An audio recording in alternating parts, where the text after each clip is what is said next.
penindakan yang berbasis elektronik dengan memanfaatkan kamera. Jadi di mana di situ nanti kamera yang kita gunakan itu dia bisa mengcapture beberapa pelanggaran yang seperti tidak menggunakan helm, kemudian tidak menggunakan safety belt, kemudian melanggar marka dan beberapa pelanggaran lainnya yang sudah didesain untuk dapat dideteksi di kamera itu. Nah, jadi kamera ETLE ini juga dia bisa mengidentifikasi wajah, face recognize. Jadi bisa melihat identitas wajah itu. Nah, jadi sangat banyak keunggulannya, sangat banyak manfaatnya.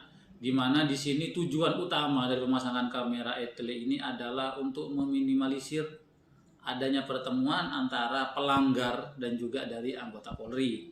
Nah, itu juga untuk meminimalisir adanya hal-hal yang tidak kita inginkan. Jadi manfaatnya banyak sekali. Selain yang disebutkan itu tadi, dengan adanya kamera ETLE ini, situasi arus lalu lintas segala macam itu bisa terpantau selama 24 jam full. Kalau mungkin masih ada polisi untuk melaksanakan penindakan atau penegakan hukum, itu kan terbatas karena manusia kan, terbatas ke segi kemampuan, dari segi berdiri di situ berapa lama kan gitu. Cuma kalau dengan menggunakan kamera ETLE ini bisa 24 jam. Jadi pelanggaran mau jam berapapun itu tercapture semua. Nah, jadi nanti bagi masyarakat khususnya di Kabupaten Maluku Selatan, saat ini ETLE itu masih proses pemasangan di sini. Kita rencanakan ada 2 titik yang akan kita pasang di sini. Nah, jadi kepada masyarakat Maluku Selatan bukan masalah takut masalah ETLE-nya, bukan masalah takut ditindak, ditilang atau apanya, bukan. Tapi patuhilah peraturan keselamatan berlalu lintas itu untuk keamanan dan kenyamanan kita sendiri. Jadi misalnya pakai helm karena ada ETLE, jangan. Pakai helm itu karena ya kesadaran diri sendiri supaya kita terhindar dari hal-hal yang tidak kita inginkan. Jadi saya sampaikan di sini ada 2 titik yang akan kita pasang di sebelum simpang PGRI atau simpang yang arah ke Pemkab, kemudian di depan gedung kesenian 1 titik, yang satunya itu. Jadi kita ada 2 titik.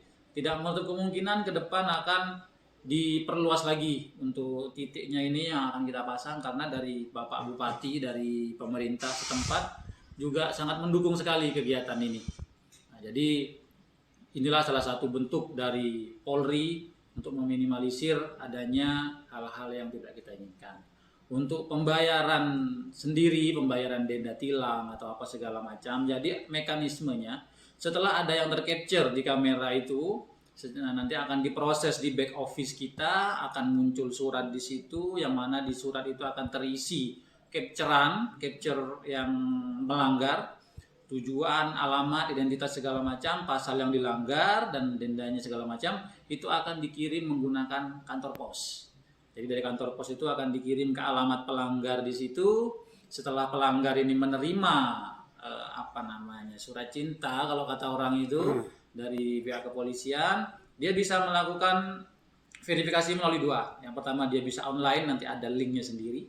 Kemudian atau dia datang ke front office, menyerahkan itu, kemudian melakukan pembayaran denda tilang menggunakan elektronik.